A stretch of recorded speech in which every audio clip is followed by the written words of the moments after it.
Radha Madhava Kunja Bihari Jaya Radha Madhava Kunja Bihari Gopi Jana Bhalabha Girivardhari Gopi Jana Bhalabha Girivardhari Gopi Jana Bhalabha Girivardhari Gopi Jana Bhalabha Girivardhari Yasoda Nandana Brajajana Randana Brajajana Yasoda Nandana Brajajana Randana Brajajana Yamana Tira Vana Chadi Natira Vana Jamuna Tira Vana Chadi Natira Vana Jaya Radha Madhava Kunja Bihari Jaya Radha Madhava Kunja Bihari Jaya Radha Madhava Kunja Bihari Jaya Radha Madhava Kunja Bihari Gopi Jana Bhalabha Girivardhari Gopi Jana Bhalabha Girivardhari Gopi Jana Bhalabha Girivardhari Gopi Jana Bhalabha Girivardhari Yasoda Nandana Brajajana Ranjana Yasoda Nandana Brajajana Ranjana Jamuna Tira Vanachadi Natira Jamuna Tira Vanachadi Natira Vanachadi Jaya Radha Madhava Kunja Bihari Jaya Radha Madhava Kunja Bihari Jaya Radha Madhava Kunja Bihari Jaya Radha Madhava Kunja Bihari Jayo Vishnupad Paramahamsa Parivajagacharya Astatarasata Srimad His Divine Grace Sri Bhaktivedanta Swami Srila Prabhupada Ki Ananta Koti Vaishnavarinda Ki Gaura Premanandi Haribol Om Namo Bhagavate Vasudevaya Om Namo Bhagavate Vasudevaya Om Namo Bhagavate Vasudevaya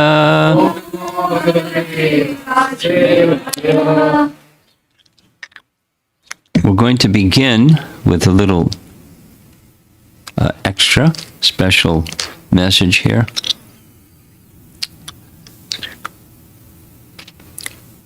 One of the literatures written about Lord Chaitanya and Lord Chaitanya's associates is a lesser known but very wonderful author, Kavi Karnapur. In our Vaishnav circuit, he's more known for his Gora Gonodesha Deepika, which is a who's who in Gaura Leela, who are they in Krishna Leela, and the capacity to discern who's who in that way is otherworldly. So he's in the composition of Gaura Gondo Desh Dipika, he refers to authorities say, but it's not always with that. Somehow he has some capacity to divine or discern who is who. But there's another very wonderful literature. He is a celebrated writer, so you'll see in a moment. It's called Chaitanya Chandradraya, Sri Chaitanya Chandradraya. Sometimes Natakam is added at the end, or just Sri Chaitanya Chandrodaya. And towards the very end of the whole composition, he writes an exchange between Advaita Acarya, and I'm mentioning that in part because that's the chapter we're going to be reading from this evening, Chaitanya Mahaprabhu's interactions with Advaita Acharya. So in this book by Kavi Karnapur, Advaita Acharya is the one who called for for the Supreme Lord's descent, so he came as Chaitanya Mahaprabhu.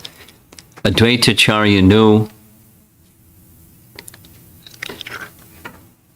Chaitanya Mahaprabhu knew that Advaita Acharya knew. So it was one of those things where sometimes they would relate on the platform of their transcendental identity, and sometimes they relate in terms of their Leela identities. And then back and forth. They knew, and the outside people may not understand what's going on. So in this section, the concluding section of this whole book, it's been an outline of the personalities in Gaura Leela, and Advaita Acharya being one of them. And Advaita Acharya is indicating, you fulfilled my request. You've appeared in this world to give transcendental relief to the conditioned souls. You distributed love of God very profusely. Now he is the personality. He is the personality of Godhead himself.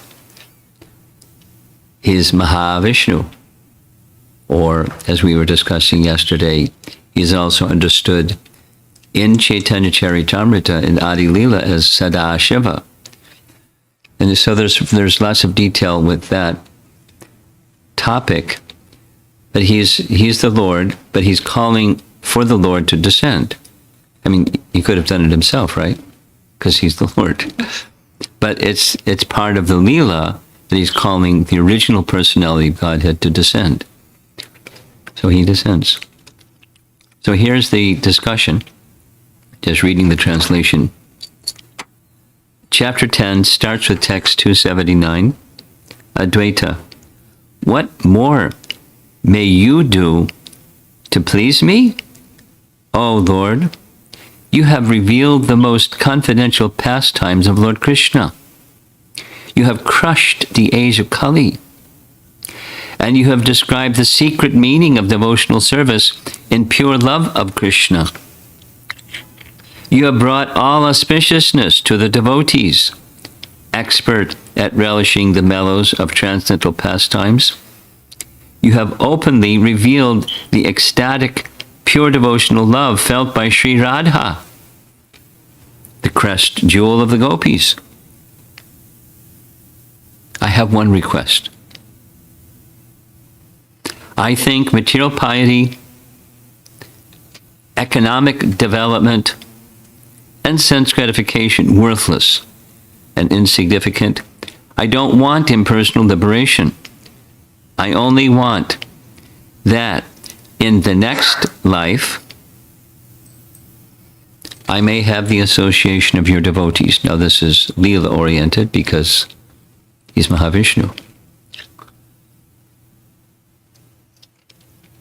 I only want association of your devotees, which means you and your devotees.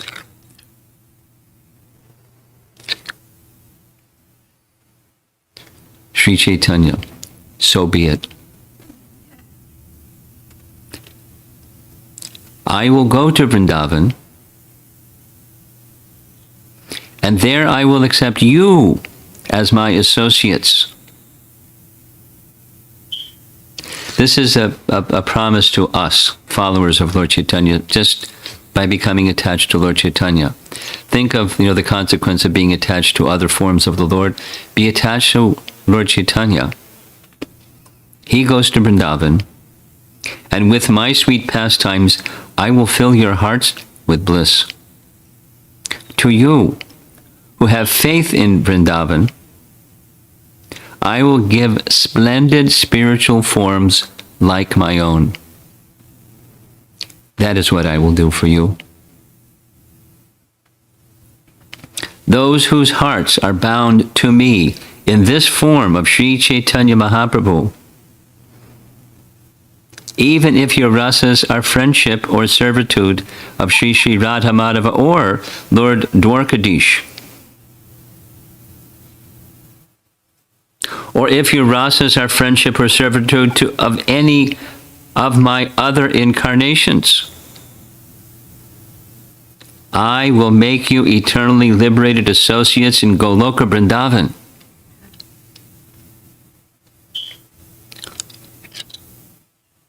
You understand the implication?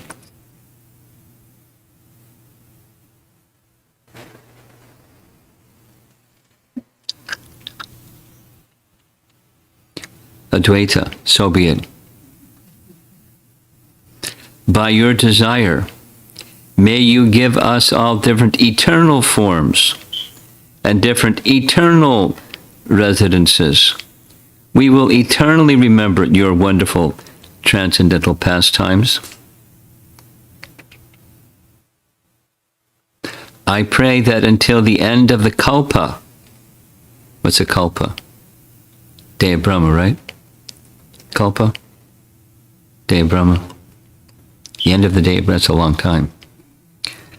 Poets may write books about your transcendental pastimes. Actors may act in plays narrating your pastimes. May the saintly devotees see and hear these plays. When the wicked see and hear these plays, may they become free of envy and filled with happiness. And when the kings of this world see and hear them, may they become filled with devotion to your lotus feet and inspired to always protect their subjects. So is there somebody,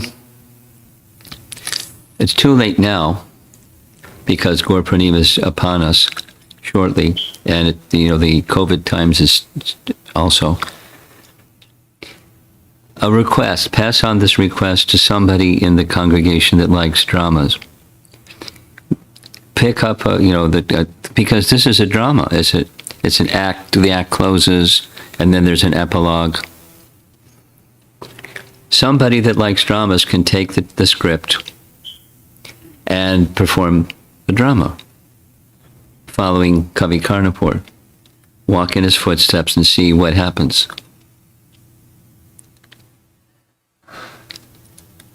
Because there's blessings of Advaita Acharya connected to doing that.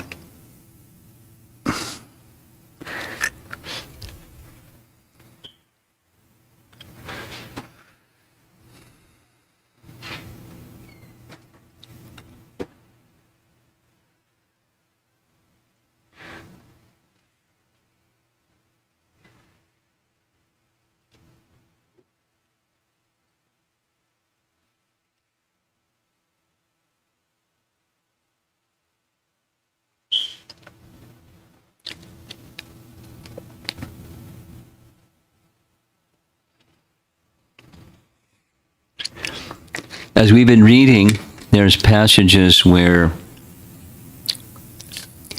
Chaitanya Mahaprabhu is interacting with others, like, for example, interacting with Sachi, where he's like Kapila interacting with Devahuti, etc. Within the Lord is everything. And so he displays from time to time some part of everything from the transcendental realm. But the pinnacle of that everything, as we know from the Bhagavatam, is Krishna in Vrindavan and the exchanges of love of Krishna within Vrindavan. So Lord Chaitanya is giving that to his associates, or exchanging with his associates in that way. But it's not exactly Krishna in Vrindavan, it's Krishna in the mood of the devotee of Krishna in Navadvip, or wherever he is, in Puri and wherever else he is. It's an underlying thread or theme. And the purpose of that underlying thread or theme is to display what it looks like, the Braja Prem in this world, in this time. And its focus goes to Krishna. And, there are different categories of associates of Lord Chaitanya. With that focus upon Krishna, it escalates and escalates and escalates. And then even worldly people, it attracts the hearts and the minds of even worldly people. We've been discussing in the course of these amazing pastimes. It's new, and it's different, and it's hard to understand. It's certainly not something like learning a math formula or something like that. Building a computer software program or something like that, where you learn, you do, and you replicate, and okay, what's next? It's not that kind of a subject matter that you learn. It's an ever expanding, questioning, inquisitiveness, and exploring, and it's a mystery that has no end. But it becomes clearer, but it still has no end. So anyway, the transcendental knowledge is like that, and the pastimes of Chaitanya Mahaprabhu are like that. There's an exchange where Prabhupada writes, I'm trying to remember exactly where the reference is from, but it's from Prabhupada, and how to read Chaitanya Charitamrita, or how to hear these pastimes in Chaitanya Bhagavata. And it's Prabhupada's words are, hear again and again and appreciate. So it's a heart experience, it's not a head experience. And by that bhakti, then one can get some understanding, certainly, because the instruction is to appreciate. Like a sunset. And there's the Western, science way of describing what a sunset is. There's a artist's way of just painting what a sunset is, or a Vedic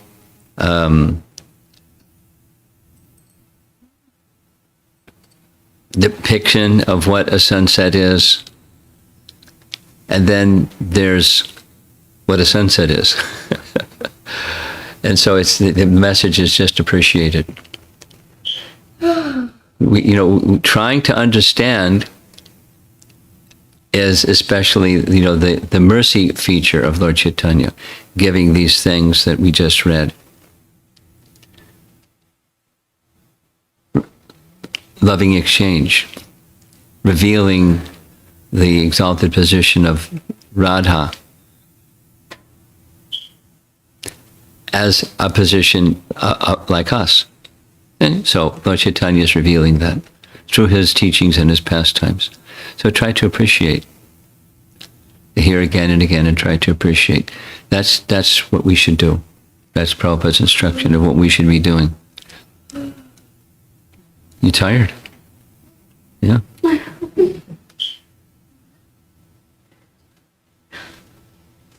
Okay, so let's continue with chapter 6. The Lord's meeting with Advaita Acharya.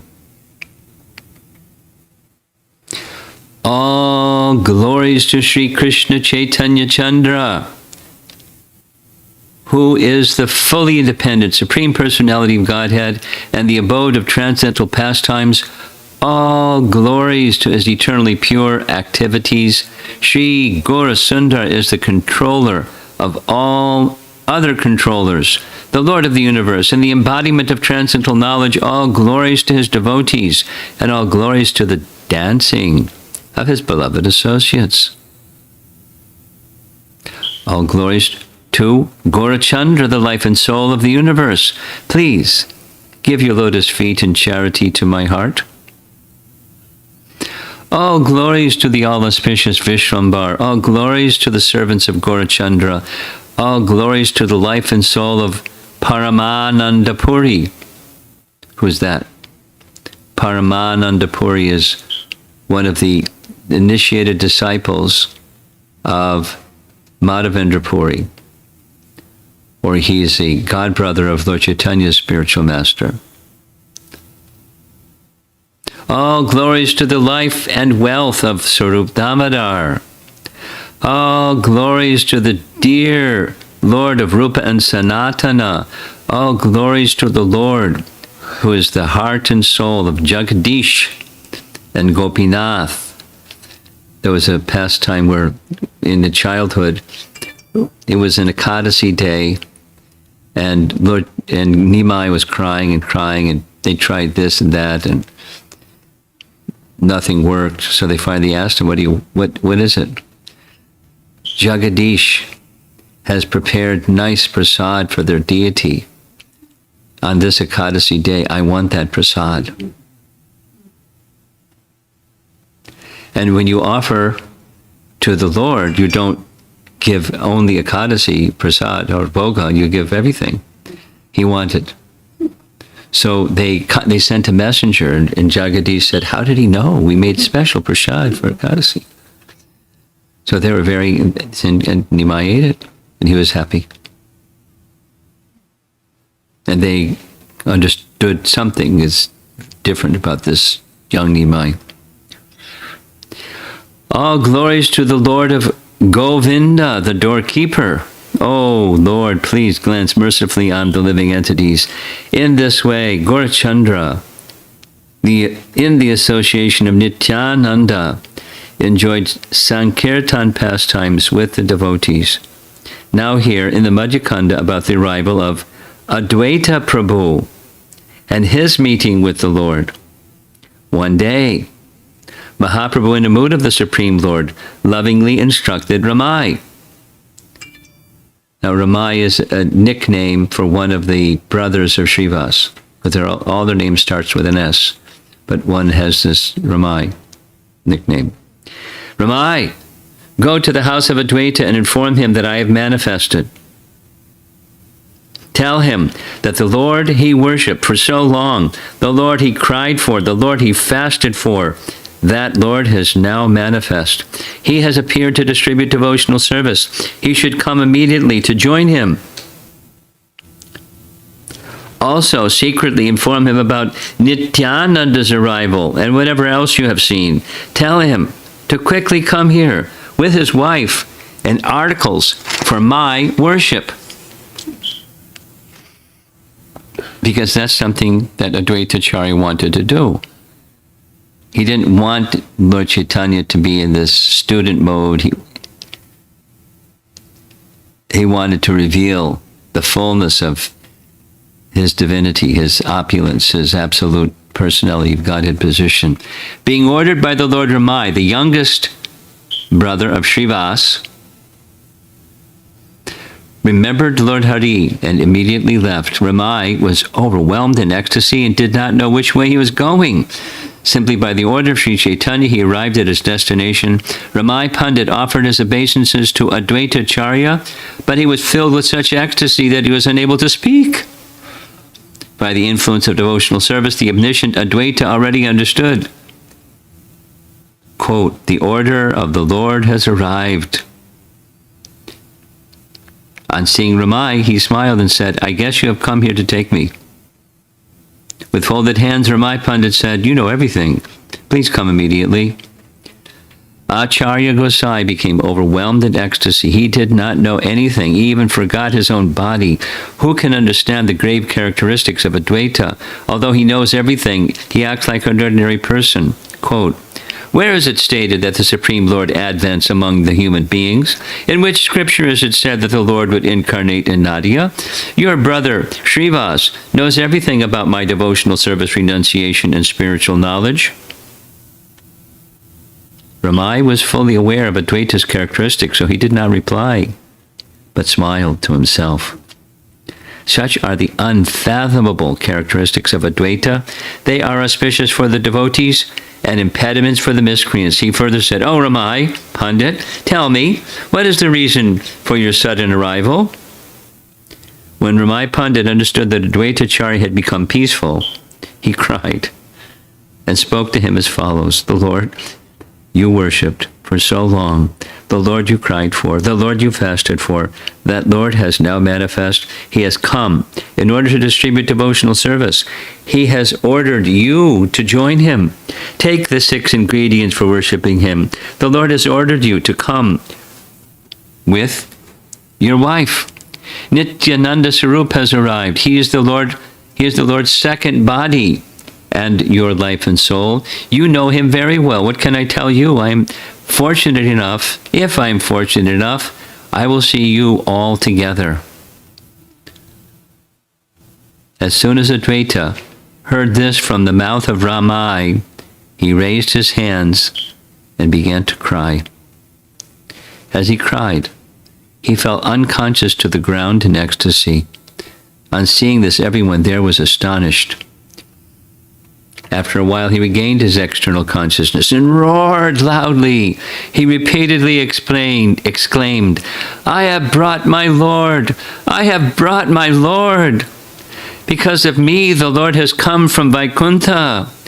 Speaking in this way, he rolled on the ground and cried. On hearing about the appearance of the Lord Advaita's chaste wife, the mother of the universe, cried in happiness. Although Achyutananda, the son of Advaita, was only a small child, he also cried incessantly. Advaita, along with his wife and son, all cried. All the servants surrounding them also cried. No one was aware of who cried, whereas Advaita's entire household became filled with love of Krishna.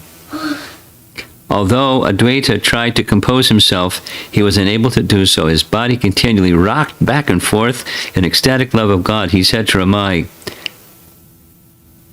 What did the Lord tell me? Ramai replied, Come immediately. Advaita Prabhu said, O Ramai Pandit, listen. If he acts like my Lord, then I will have faith in him. If he displays his opulence to me and places his lotus feet on my head, then I will recognize him as the Lord of my life. I swear this is the truth. Ramai said, O Prabhu, what can I say? If I am fortunate, I will see this with my own eyes. Whatever you desire is also his desire. In fact, the Lord has incarnated because of you. Advaita Prabhu was pleased to hear Ramai's statement. He then began to make arrangements for the auspicious journey. Now, your journey means there's Shantipur, which is some distance from the house of Nimai Pandit in Navadvip. He said to his wife, Quickly, get ready, take the ingredients for worship, and let us go. Advaita's chaste wife knew the truth about Lord Chaitanya. She gathered together sandalwood paste, flower garlands, incense, and cloth. She also took some of the Lord's favorite items, like condensed milk, yogurt, cream, butter, camphor, and betel nuts. Advaita Prabhu, the incarnation of the Supreme Personality of Godhead, then departed with his wife. He forbade Ramai Pandit from informing the Lord about his arrival. Tell him, Advaitacharya has not come. Then I will see what my Lord has to say. I will secretly stay in the house of, we mentioned it yesterday, Nandanacharya. Nandanacharya, remember? Nandanacharya was the place where Lord Nityananda hid himself. And Lord Chaitanya sent out 2 messengers they couldn't find. I know where he is. He went to Nandanacharya and there he was. Same place. The celebrated hideout. But the Lord knows.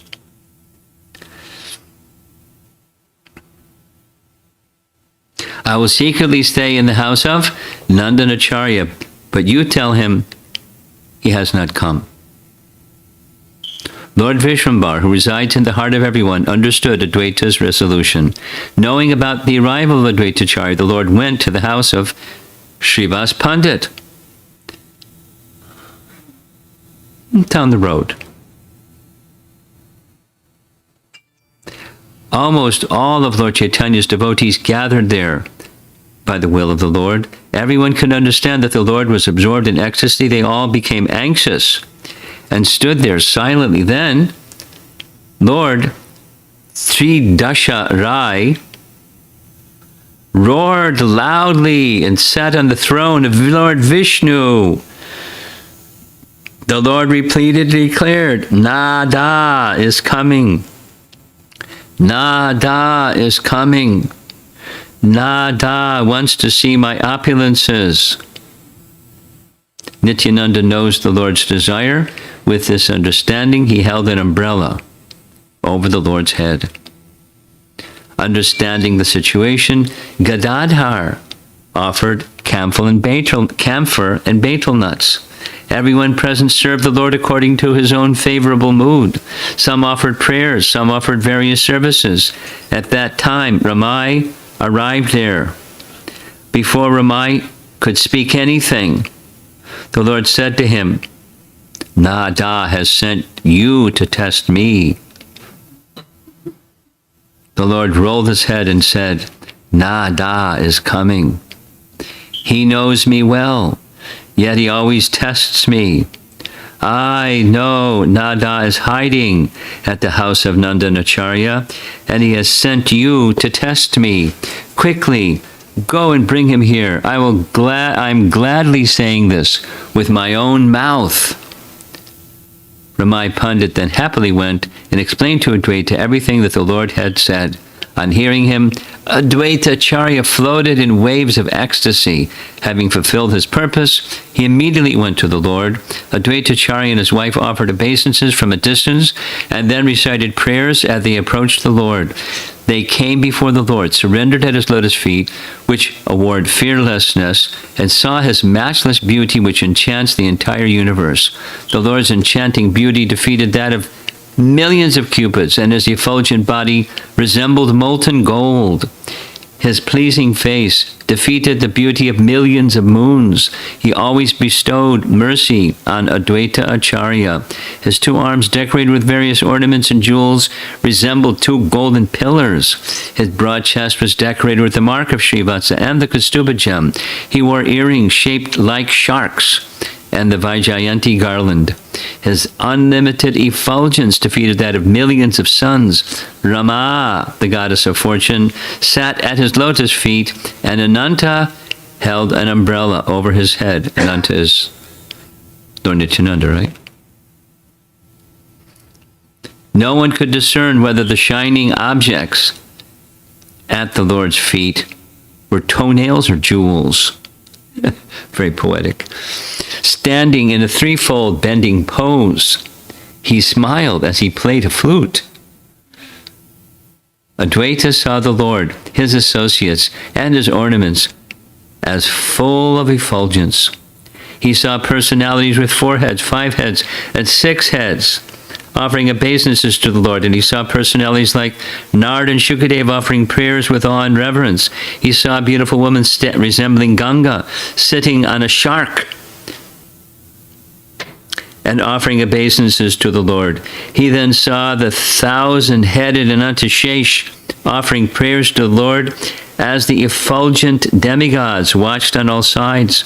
Advaita Acharya turned his head and saw thousands of demigods chanting the names of Krishna at the feet of the Lord. Those demigods that are meditated on at the time of worship were all seen surrounding the lotus feet of the Lord. On seeing those opulences, Advaita was struck with wonder and got up from his prostrated position. He saw great serpents with hundreds of hoods raise their arms while offering prayers to the Lord. He saw the entire sky filled with divine chariots. The airways were congested by elephants, swans, and horses. Millions of serpents' wives were offering prayers to the Lord while chanting the name of Krishna with tears in their eyes. There was no vacant space left on the earth or in the sky. He saw many great rishis offering obeisances to one in one corner. Upon seeing those opulences, both husband and wife were so awestruck that they became speechless. The most merciful Lord Vishwambar looked at Advaita and spoke as follows: I have descended to fulfill your vow, for you have profusely worshipped me. I was sleeping in the ocean of milk, but your loud cries broke my sleep. You could not tolerate the sufferings of the living entities, so you brought me to deliver them. All my associates that you saw surrounding me have already taken birth because of you. By your mercy, Vaishnavas, that even personalities like Brahma desire to see, will now be seen by everyone. On hearing the Lord's words, Advaita and his wife raised their arms and began to cry. Today my life has become successful. Today all my desires have been fulfilled. Today my life and activities have become successful, for I have seen your lotus feet. The four Vedas only describe your glories, but cannot directly see you. Yet you have appeared because of me. I have no power outside of your causeless mercy. Who can deliver the living entities other than you? While speaking in this way, Advaita Acarya floated in the ecstasy of love of God. The Lord then said, Now, arrange for my worship. On receiving the Lord's order, he happily worshipped the lotus feet of Lord Chaitanya with full attention. He first washed the lotus feet of the Lord with fragrant water and then smeared them with sandalwood paste. He dipped tulsi manjaris in the sandalwood paste and placed them and the ingredients of Acarya on the Lord's lotus feet. He worshipped the Lord with 5 ingredients like sandalwood paste, flowers, incense, and ghee. And as he worshipped the Lord, tears of love flowed from his eyes. He offered a lamp with 5 ghee wicks and again offered prayers. Finally, he loudly chanted, Jaya, Jaya. After worshipping the Lord's lotus feet with 16 ingredients, he offered a flower garland, cloth, and ornaments. Advaita Acharya worshipped the Lord according to the Pancharatrika regulations of the scriptures. He offered his obeisances while reciting the following verse. Quote, Let me offer my respectful obeisances unto Lord Krishna, who is the worshipable deity for all Brahminical men, who is the well-wisher of the cows and brahmanas, and who is always benefiting the whole world. I offer my repeated obeisances to the personality Godhead known as Krishna and Govinda. First, he offered obeisances by reciting this verse, and then he offered prayers in accordance with various scriptures. All glories to Vishwambar, the life and soul of all living entities. All glories to Gaurachandra, the ocean of mercy. All glories to the Lord who makes the words of his devotees come true. All glories to Mahaprabhu, the supreme fountainhead of all incarnations. All glories to the Lord who is enchanted by the beauty of Goddess Lakshmi, the daughter of the ocean. All glories to the Lord who is decorated with the mark of Srivatsa and Kaustubha gem. All glories to him who introduces the chanting of the Hare Krishna Mahamantra. All glories to him who enjoys the pastime of accepting his own devotional service. All glories to Mahaprabhu who lies on the bed of Ananta. All glories to the shelter of all living entities. You are Vishnu. You are Krishna, and you are Narayana. You are Matsya, you are Kurma, you are eternal. O Lord, you are Varaha and you are Vamana. You protect the Vedas in every millennium. You are the destroyer of the demoniac dynasties. You are the life of Sita, the bestower of the boons of Guha, and the deliverer of Ahalya. As Nrsingadev, you incarnated to deliver Prahlad and kill Hiranyakashipu. You are the crest jewel of all demigods and the best of the Brahmanas. You accept various foodstuffs at Nilachala. The four Vedas wander from place to place in search of you. You have hidden from them by coming here. You are most expert in concealing yourself, but your devotees recognize and expose you. You have incarnated to inaugurate the Sankirtana movement. There is nothing in the unlimited universes other than you. Gauri and Shankara are overwhelmed by the nectar of your lotus feet. Rama, the goddess of fortune, engages in the service of these lotus feet with full attention. The thousand-headed Anantashesh sings the glories of these lotus feet. Lord Brahma always worships these lotus feet. The Shruti, Smritis, and Puranas glorify these lotus feet. These lotus feet covered the entire Satyaloka, and the head of Bali Maharaj became glorified by the touch of these lotus feet. The forceful flow of the Ganges that is sustained by Lord Shiva emanates from these lotus feet. The intelligence of Advaita surpasses that of millions of Brahaspatis. He knows perfectly well the glorious position of Lord Chaitanya. While glorifying the Lord's lotus feet, Advaita floated in tears of ecstasy and then fell flat at the lotus feet of the Lord. Sri Gauranga Rai, the super soul of all living entities, placed his lotus feet on the head of Advaita. That's what he wanted. As soon as the Lord placed his lotus feet on the head of Advaita, there arose a tumultuous vibration of Jaya, Jaya. On seeing that wonderful sight, everyone was overwhelmed and began chanting, Hari, Hari. Some of them rolled on the ground, some of them clapped their hands, others cried loudly while embracing each other. The heart's desire of Advaita and his wife was fulfilled, for they attained the lotus feet of the Lord as they previously desired. Lord Vishwambar instructed Advaita, "Oh, Nada, dance in my kirtan." Being instructed by the Lord, Advaita Gosai began to dance in various devotional moods. As the most enchanting sound of kirtan arose, Advaita Prabhu danced before Lord Gaurachandra. One moment he danced madly, and another moment he danced sweetly. One moment he held many straws between his teeth. One moment he whirled around, one moment he stood up, and another moment he rolled on the ground, one moment he sighed deeply, and another moment he fell unconscious. According to the mood of the kirtan, he happily danced in various ways. In the end, he remained in the mood of a servant. No one could understand his inconceivable glories. When he rushed up to the Lord and saw Nityananda, he smiled. While raising his eyebrows, he smiled and said, "Oh, Nitai, it is good that you have come. For so long I could not see you. Today I will bind you. Then where will you go?"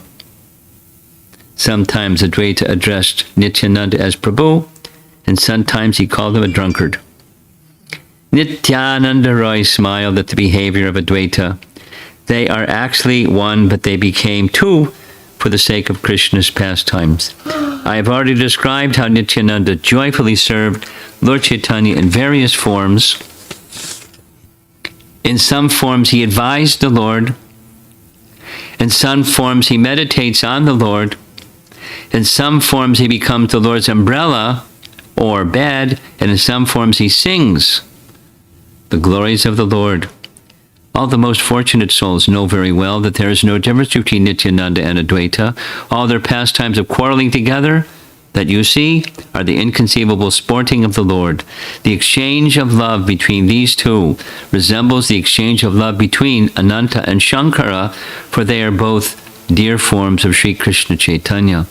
If one who does not understand their quarrels takes the side of one and respects him while criticizing the other, he is vanquished. As all the Vaishnavas watched Advaita's dancing, they were overwhelmed and merged in an ocean of bliss. When the Lord ordered Advaita to dance, they were overwhelmed and merged in an ocean of bliss. When the Lord ordered Advaita to stop dancing, he immediately stopped, respecting the Lord's order. The Lord gave his own garland to Advaita and then smiled and said, "Ask for a benediction. Ask for a benediction." Advaita did not reply. So Vishwambhara repeatedly said, "Ask! Ask!" Advaita then said, "What more can I ask?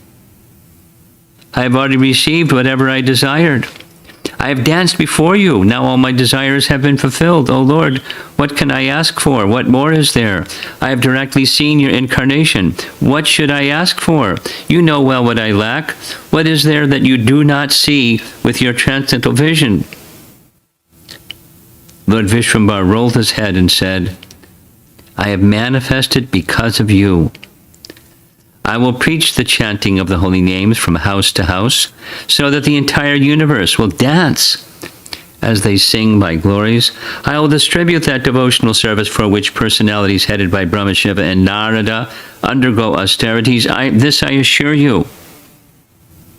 Advaita replied, "If you will distribute devotional service, then also give it to the less intelligent persons, including the women and Shudras. Let all sinful people who are proud of their education, wealth, high birth, and austerities, and all those who have placed obstacles in the path of your devotees and your devotional service, burn to death. Let all others, including dog-eaters, dance while singing your holy names and qualities." Hearing Advaita's statement, the Lord roared loudly and said, "Whatever you say will be fulfilled." The entire world is witness to these words, for the Lord's mercy was distributed to the foolish and fallen. Even the dog-eaters are dancing and singing the glories of the Lord, while the Bhattas, Mishras, and Chakravartis are engaged in criticism. Sometimes, someone who studies the scripture and shaves his head may nevertheless lose intelligence, for one who blasphemes Nityananda is certainly doomed. The entire world received love of God by the mercy of Advaita Prabhu. All these pastimes are described in Madhya Kanda. Only Saraswati, Mother of the Universe, knows everything about the loving conversations between Lord Chaitanya and Advaita Prabhu. That goddess manifests on everyone's tongue and unlimitedly sings the glories of Lord Chaitanya. I offer my respectful obeisances at the feet of all the Vaishnavas, so that they may not consider me my offenses. Advaita Gosai and his wife became jubilant, and on the order of the Lord they remained there. Accepting Sri Chaitanya and Nityananda Prabhu as my life and soul, I, Vrindavan Das, sing the glories of their lotus feet. Very different than a Bhagavad Gita class.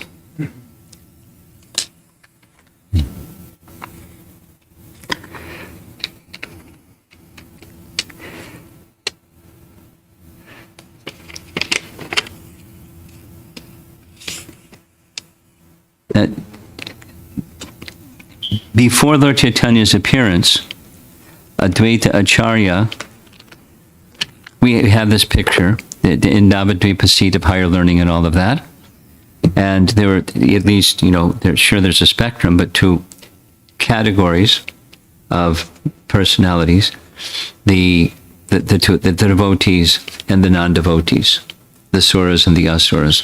And whether they were learned or not, the learned were critics, and those that were not were not. So, but they're eligible candidates because they weren't offensive. Now, a distinction is that Lord Chaitanya, in his dealings with Prakashananda Saraswati, who was certainly an offender, they were criticizing Lord Chaitanya. And they were criticizing the devotees of Lord Chaitanya. And he had no interest to associate with them. But because of the mercy of his devotees, he liberated them. All of them. Starting with Prakashananda and then all the thousands of sannyasis that were following him. He did it in a unique way, which is just fine. He can do it however he wants. But we heard now just this evening we heard two. What more can I ask? Because Lord Chaitanya is saying in here Chaitanya Bhagavata, ask. Is the heart of Advaita is wanting the mercy of the Lord for everybody. So he gets it. So be it. Or that he in this Kavi Karnapur text, to be eternal associates of the Lord and with the Lord's associates. So be it. Not only associates, but in Vrindavan. Whatever their form of the Lord. Because this discussion came up in the course of these readings. If persons, one young person, like 10-year-old person, asks, why all these other forms of the Lord? If Lord Chaitanya is everything, why not just Lord Chaitanya?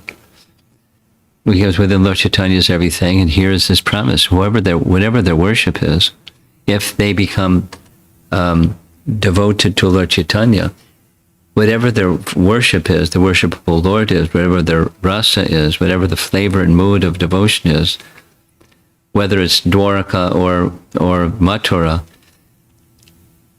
he'll take them to Vrindavan. So there's going to be variety. It's good news, isn't it? There's going to be variety in the spiritual world. It's not everyone's going to have an ISKCON, ID card.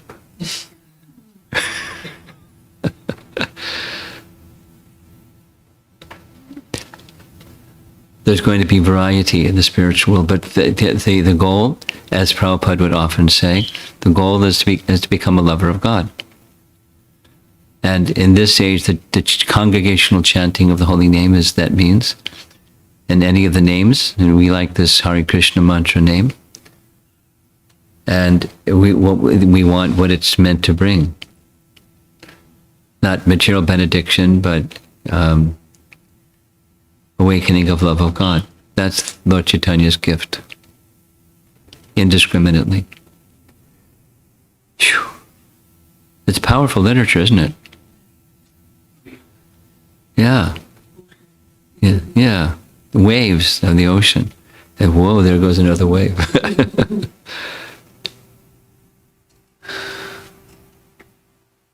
Okay, let's see if there's some discussion. You have something? No, just scratching. You have something? Yeah. Yes, okay. One of the verse, Guru Maharaj, the four Vedas wander from place to place in search of you. You have hidden from them by coming here. Like, how to understand you have hidden from them by coming here? The four, it's said in the reverse order that the Lord Chaitanya is Chana avatar. So the Vedas do not directly reveal the Chana avatar. Or Lord Chaitanya said in Adi Lila, he said that I will perform pastimes that are unknown even in the Vedas. It's just another way of saying, it's Dharma, Artha, Kama, Moksha, and then beyond Moksha.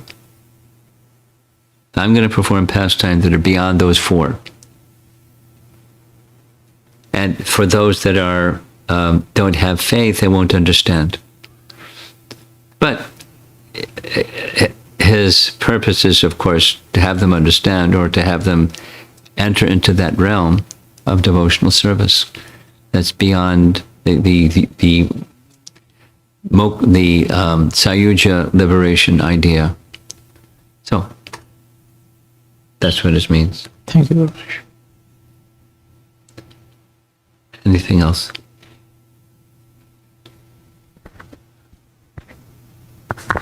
Okay. Something over here. In the back.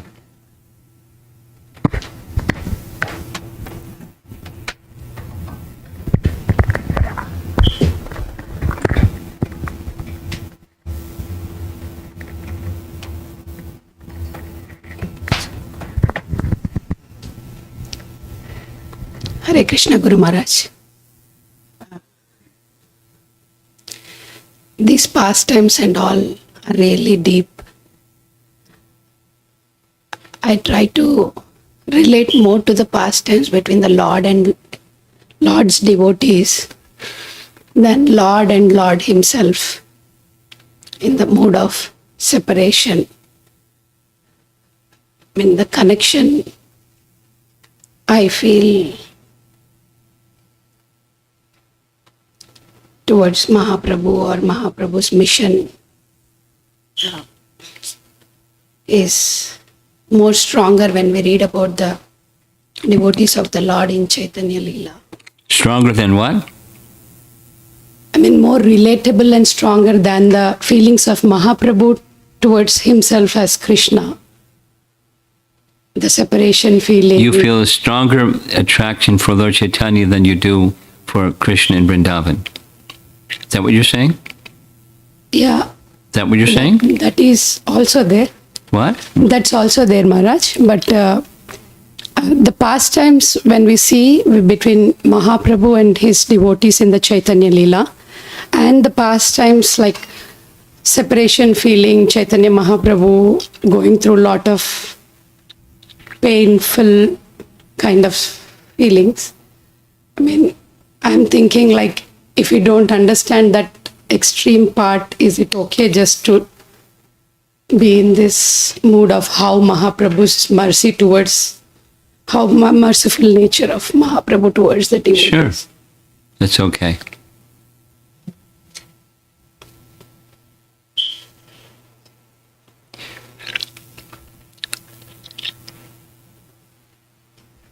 And who can understand the one that's far away anyways?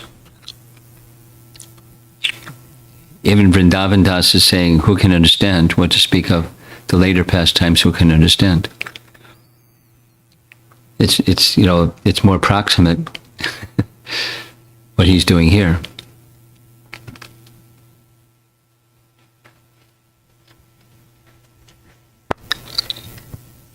Hare Krishna, Prabhuji.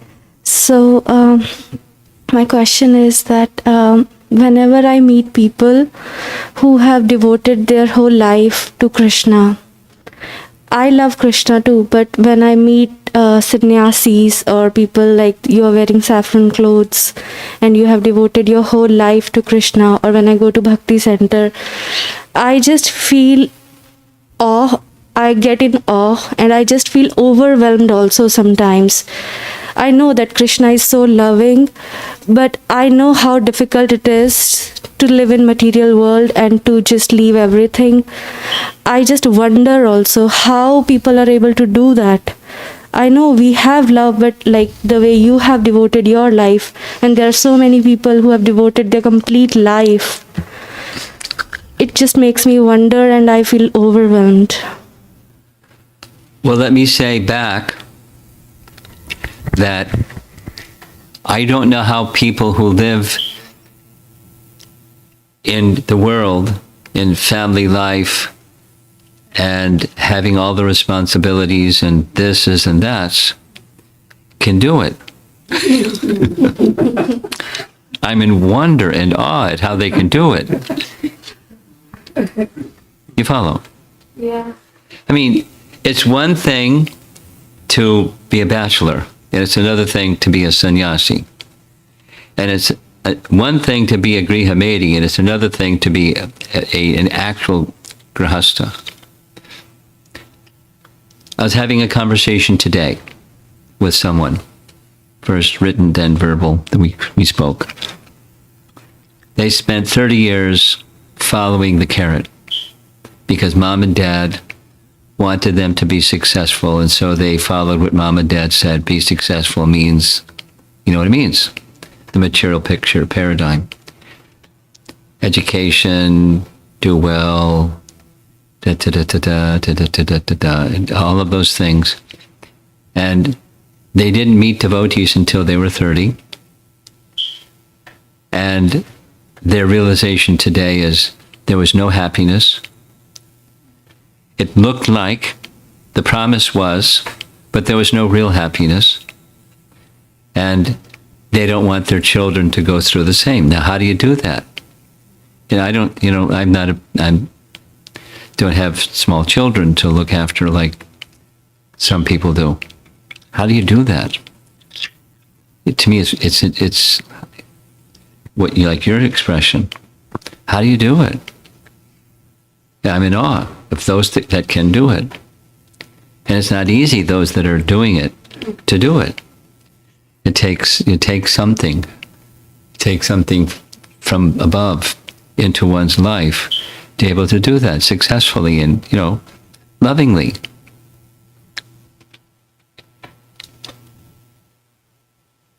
I'm in awe that those that can do it. It's a higher power that enables them to do it.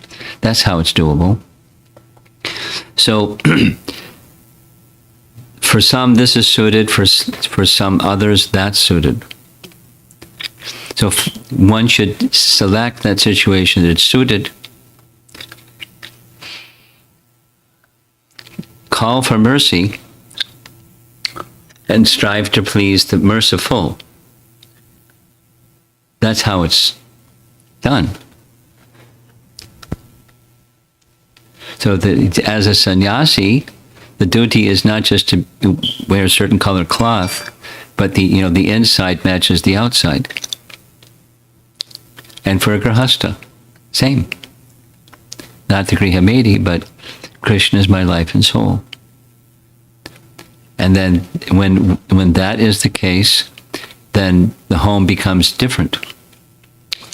And the activities of the world become different, and one can impact the lives of others differently.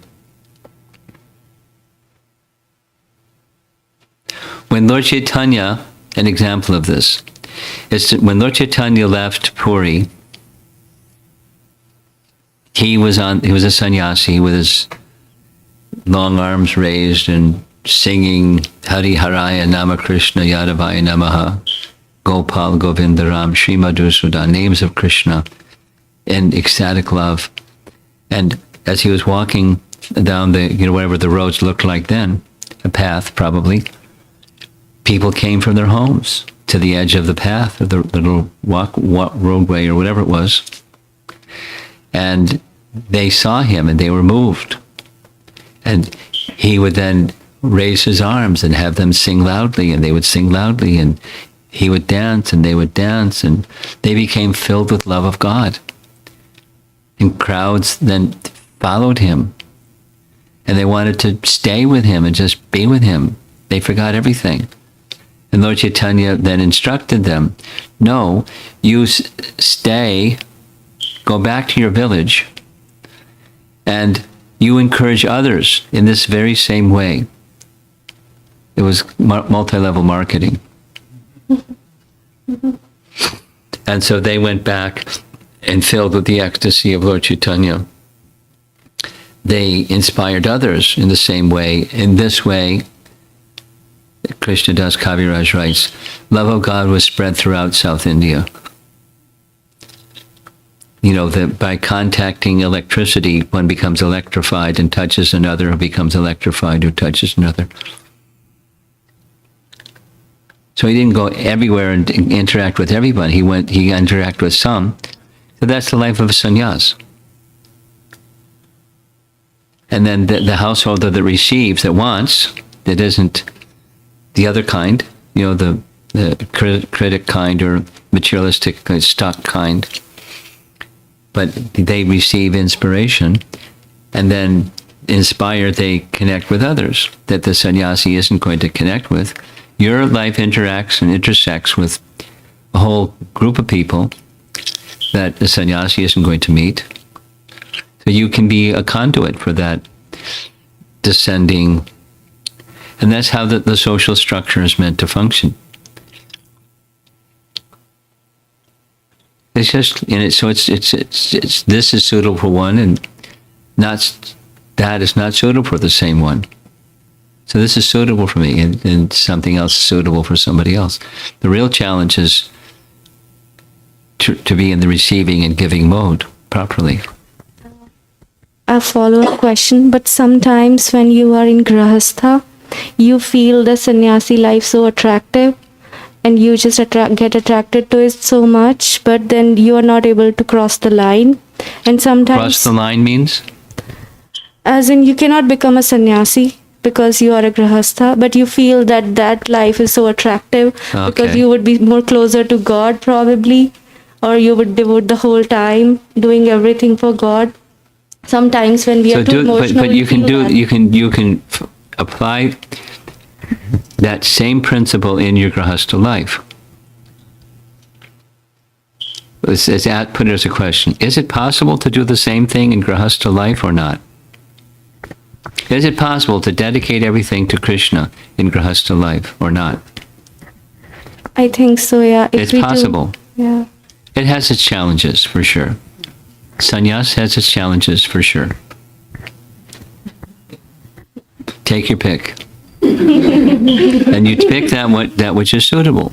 So you may be attracted to the detached life, but when you're grahastha, you can't just be a detached life person. You're in that situation because of some nature, and if you're feeling some inspiration towards dedicate, because real sannyas means dedication of all things to Krishna.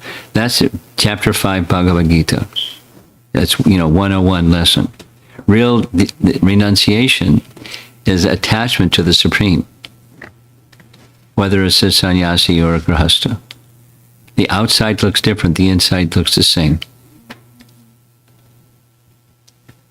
So don't just look at the outside, look at the inside. And when decisions are made that I'm in, this is suited for me, you dedicate yourself according to that situation. In due course of time, as the purification and maturing of bhakti takes place in that chamber of the grahastha ashram, the stage will come when you and your family members can more singularly dedicate, less on the stuff side and more on the hearing, chanting, and distributing love of God side. But you can do that in your present context in a way that you're assisting the sannyasi or those that are singularly focused with no worldly obligations other than this one thing. So you can be an assistant to such persons, an effective assistant to such persons. And that's just the flow of descending mercy from Krishna coming, or Lord Chaitanya coming into the world through little O.U. and other grahasthas.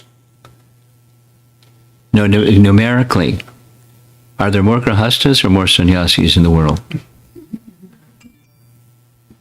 So there's a function for those grahasthas, a spiritual function, a spiritualizing themselves and spiritualizing others function that sannyasis are just not going to touch because they're so few and they don't have worldly connections. So those that have worldly connections have a function with descending mercy. And rather than wishing I was something that I'm not, be what you are as a conduit or an instrument for Lord Chaitanya and his mercy. Anything over here from our hosts? You have something. You woke up. We want to give you the microphone. What does sannyasa mean? What? Sannyasa mean.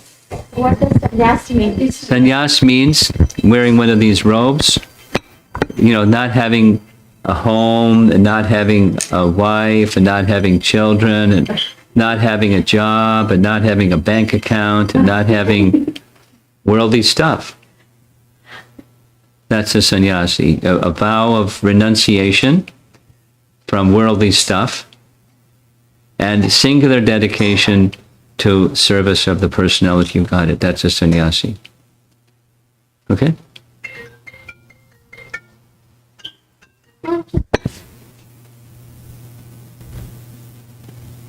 Either of you anything?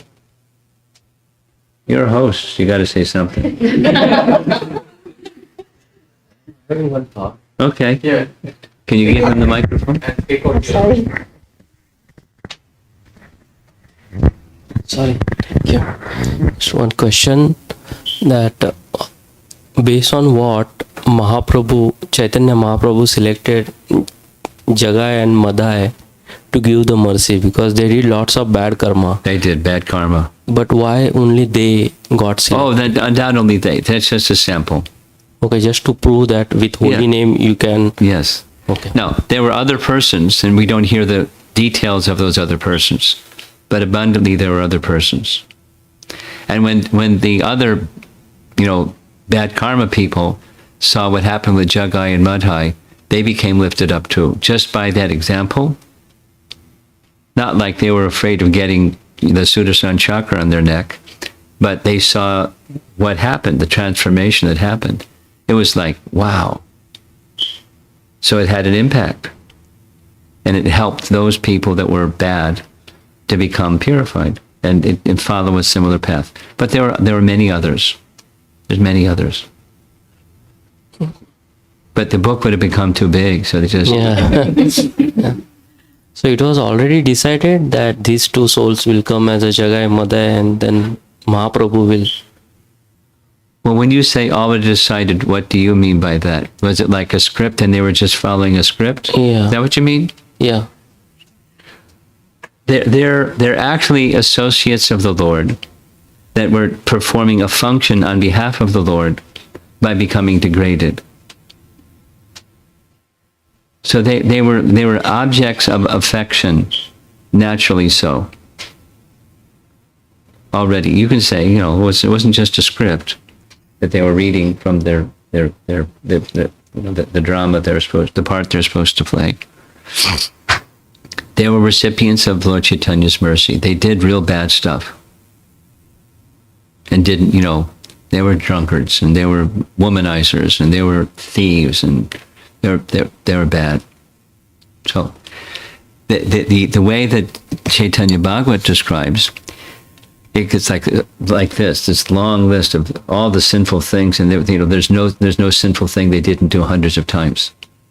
They were really on the bad list. So they were extreme. But that part of the idea is, if one who is so extreme can be lifted by Lord Chaitanya's association, then there's no one that's too downtrodden that can't be. So Lord Chaitanya and his associates likewise delivered many. And in even subsequent generations, there's extreme examples of very fallen people that became elevated just by the mercy of Lord Chaitanya and his associates. So your question specifically was like, what was the reason they were chosen? Was it just kind of scripted already and they just played their part? Or what were they just out of the blue somehow became recipients of Lord Chaitanya's mercy? You can look at it either way.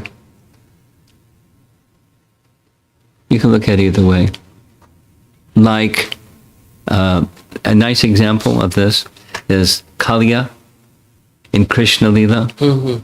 The wives of Acarya said, and when they offered prayers, beautiful prayers, very, very elevated prayer. They were like highly learned ladies. But they said, what was the cause of your giving this mercy to our husband? Was it some pious activities that he did in his previous lives? It was that kind of a question. Mm-hmm. And in one sense, Lord Krishna doesn't need a reason. It doesn't have to be, this is the effect of such and such cause. They did some pious activities, or it was scripted, or out of the blue, he just like decided, let me go liberate this guy, bad guy, Kalya. Now, there was something that's described in another literature, not the Bhagavatam, it's in Garga Samhita, where previously he was a sage who was envious. Vedashira was his name. And he prevented another sage from even coming on the same mountain where he was doing his austerities. There's not room for both of us. You're going to have to find another mountain. And the other sage said, this isn't, everything belongs to Mahavishnu. How can you say that you're acting like it belongs to you? You're just envious. You're envious of Vishnu. You should become a serpent. Anyway, so he became a serpent. And then an envious serpent at that. And a really super envious. It went on. There's more to the story. So he had been, a sage. Lord Vishnu came when these two sages counter-cursed one another in Garga Samhita. Lord Vishnu came and said, whoa, guys. You're dear to me. Don't do this. I'll see that you get delivered and you get delivered. And they got delivered. There's some further detail. But so there was something back there. So was there something back there with Jagai Madhya? Something. And that something in one sense is they're actually eternal associates of the Lord. But they had become fallen. It wasn't just a script in a drama. And really they were good guys. They were just like behaving like bad guys because that's what the script said. They became bad. They did bad karma. But somewhere back there. So what about us? We're all sons of God. Somewhere back there, we're connected to God. Everybody. Even, without naming names, even some bad people. I can think of some bad people. Really bad people. So are they unapproachable? So the two categories that are the unapproachable ones are the ones that are outward blasphemers, vilifiers of Lord Chaitanya, Lord Nityananda, or the Lord and his associates. The offense of vilification of the Lord and his devotees, that precludes one. It blocks mercy. But even people that become sinful, it's not a block. They can be lifted. There's some requirements, but they can be lifted. And those who are explicit atheists, blasphemers, sadhu ninda in Sanskrit, bhakti is blocked for those people. Still, one goes out into such audiences and sings the name of the Lord, Harinam Sankirtana, and people put their hand on their ears and run the other way. But still there's benefit. So, does that answer your question? Yeah, thank you. Anything? You wanted to. No, I'm not looking at your son. I'm looking at you. Vote for me? Yeah. Anything you'd like to discuss? Share? Yeah, I wanted to ask, how do we get Krishna's mercy so fast? How do you get it fast? But want it fast. You want to fast track Krishna's mercy? Yeah.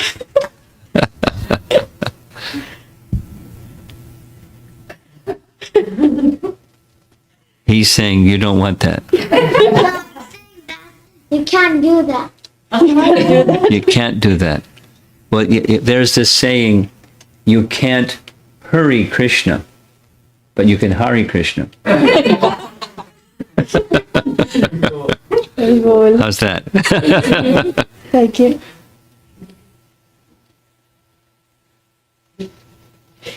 Okay, do we have anything online? Yes, Guru Maharaj. I have one question. It's a subtle level thing. Probably you answered quite a few times prior, but still I would like to ask this.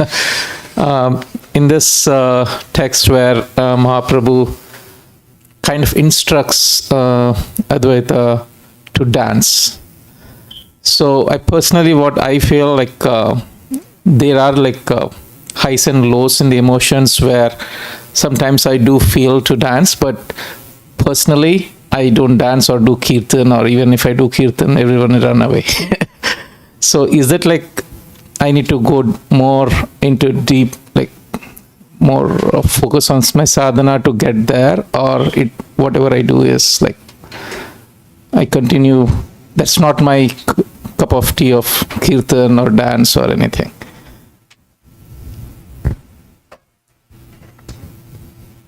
I know what Prabhupada said, and I know from practical experience as well. Prabhupada said if dancing is an expression of ecstasy, supposing you're not feeling ecstasy, but if you dance, you'll start to feel ecstasy. That's Prabhupada. So we dance because it's pleasing for the Lord. Not because I feel like it. One may feel like it, but that's not the only reason. When you're feeling ecstasy, you'll dance like a madman. That description is there. A madman they don't even know what's going on. And they do madman things, including, wild dancing, like a drunkard. They don't know what they're doing. So in ecstasy, one may dance. But if one isn't feeling ecstasy, then dance, Prabhupada's words, dance and you'll feel ecstasy because it's for the pleasure of the Lord. And for singing, someone may be shy, that's okay. But, you sing responsibly for someone that is, gifted in that way to sing. So sing and dance for the pleasure of the Lord. That's the operative principle, for the pleasure of the Lord.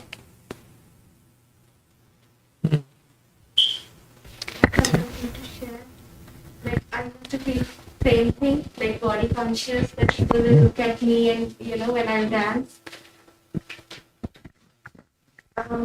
I just wanted to share that I used to feel the same way, that being body conscious, that when I'll dance people will look at me, but I feel that when we are like fully surrendered, we don't care what is around us, and we just look at the Lord, and we just so it's just one-on-one connection, and then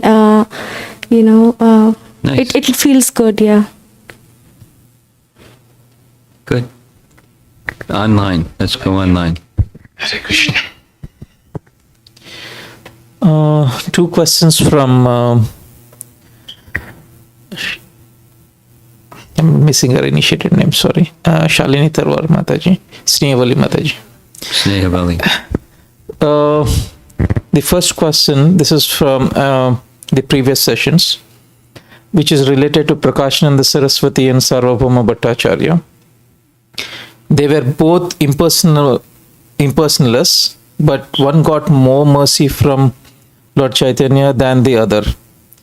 Sarvabhauma was not called as an offender to the Lord. I would like to know if there was a difference in their spiritual practice. Yeah. Well, Sarvabhauma Bhattacharya, he did service. And he didn't vilify. And Prakashananda did no service, and he vilified. There was a difference. Specifically, was there a difference in their sadhana? Well, there's certainly a difference in their self-esteem, or their pride. Secondly, we're referring to the section of conversation between Mahaprabhu and Prakashananda Saraswati in Chaitanya Charitamrita Adi Leela. I read some verses where Mahaprabhu stated that his spiritual master emphasized him to chant Hare Krishna Mahamantra. Yeah. But we discussed earlier that during initiation, Ishwar Puri gave him the Gopal mantra. Yes. So doesn't mean he didn't tell him to chant Hare Krishna. He gave him Gopal mantra, but it doesn't mean that he didn't tell him to chant Hare Krishna. But the question is different little bit. I'm curious to know why Mahaprabhu says that his spiritual master asked him to chant Hare Krishna Maha Mantra because he was already chanting Hare Krishna Maha Mantra before getting initiated from him? Why not? The person said, in ISKCON, there we have these two stages of initiation, where there's initiation into the chanting of Hare Krishna. But before initiation into the chanting of Hare Krishna, is someone chanting Hare Krishna? And on what basis? Someone said chant Hare Krishna. So they chant Hare Krishna mantra. Do you chant Hare Krishna mantra? Sometimes. Every day? Or sometimes? Sometimes. Be honest. Sometimes. Okay, sometimes. Okay.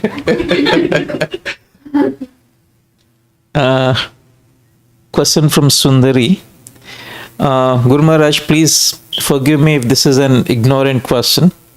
Mahaprabhu is known as most merciful, and we see him being so merciful in so many pastimes.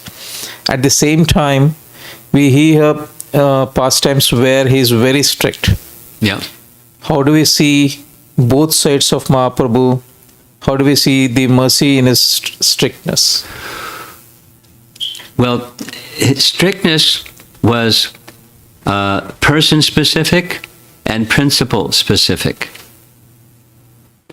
In general, he was very merciful, but in a personal relationship where someone needed strictness, he gave strictness. And in some situations where principles were violated, he was strict. And even in some cases, there wasn't such a, like Chota Haridas. What he did was not so horrible. But he was so strict because he was teaching a lesson through his dear devotee, and gave eternal loving association to his dear devotee. So it was to correct those who might otherwise, in Chota Haridas's case, as a renunciate, dilly-dally with women, unnecessarily socializing with women. Unnecessarily socializing. Service is one thing. Unnecessarily socializing is another. And so he was strict because he wanted his followers to not be like others who were so-called sannyasis and dilly-dallying and doing worse with women. So he was strict on a principle that's important for elevation. But his kindness was, it knew no limits, including being strict. So when it was needed, he was strict. Thank you very much. I'm again missing the name of Mataji, Paramur Prabhu Mataji. Atulya Mataji. Atulya. Actually, sorry, this is from Vishaka. Maybe Mataji typed. That's her 9-year-old. What's her age? 7-year-old daughter. How old are you? 7. Looks like He's 7. also 7. Yeah. 7, okay. You're 6, almost 7. Something like that. Okay. So this is somebody that's your age asking a question. Listen. So sorry for an unrelated question. How to give plants a spiritual life and help them? How to give plants a spiritual life and help them. Hare Krishna, Krishna Krishna, Hare Hare. Hare Rama, Rama Rama. Vishaka, we're in a room where there's some plants growing here and there around the room. And by chanting the Hare Krishna Mahamantra, there's some look like there's artificial plants too. But there's some real ones, aren't there? Or they're all artificial. If you have real plants, you go out into your garden, go out on your lawn, when the snow's gone, and you chant Hare Krishna, you're benefiting the grass and the trees and the thises and that's. Tulsi Maharani. Tulsi Maharani. Yeah, for sure they have Tulsi in their home. So you benefit them by chanting. And that's how you give spiritual benefit. You become a pure devotee. you become a pure devotee. You give spiritual benefit to everyone, plants and everything else. Become a pure devotee, Vishaka. Work on it. That's it? That's it, Maharaj. Okay. Any question? No, you're the last one I haven't picked on yet. Anything you want to share? I want to ask a question. You want to ask a question? Okay. Mask can make it easier. Yeah. So Maharaj, it said that Chaitanya Charitamrita is like the postgraduate study of Yes, it is. devotional service. Yes. But at the same time, it's also said that we need to know the life of Mahaprabhu before we start studying Bhagavatam. No. Um, Where does it say that? I mean, even in the introduction of Bhagavatam, Prabhupada writes. I mean, I might be wrong in saying this, but The language is important. The language of what you say is important. So, Prabhupada had us distribute Bhagavatam volumes to people that knew nothing about nothing. right. Just like people on the street, people here and there, and nothing about nothing. They don't know nothing. What to speak of Lord Chaitanya. So be careful. Now to enter more deeply into the Bhagavatam, maybe, etc. Okay. But that's not a prerequisite. You can't read the Bhagavatam until you understand about the life and teachings of Lord Chaitanya. Okay? Does that answer your question? Yeah, that basically, I mean, that was a wrong thing. That I heard. Yeah. Yeah. One can be a recipient of mercy of Lord Chaitanya just by being a recipient of mercy of a representative of Lord Chaitanya, like a Sankirtana devotee or something like that. But you know, it's particularly where Vaisheshika Prabhu resides in Silicon Valley. They do door-to-door distribution of sets of Bhagavatam to people that know nothing about nothing.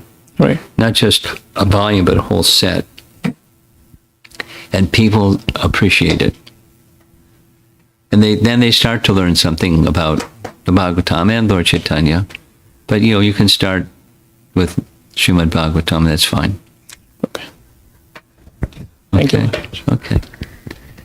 We're done. Prabhupada ki jai.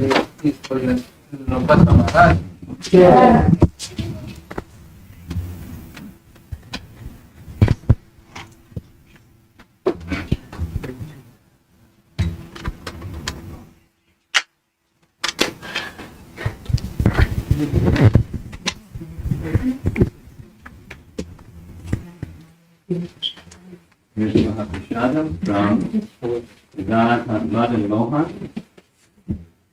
You like Mahaprashadam? You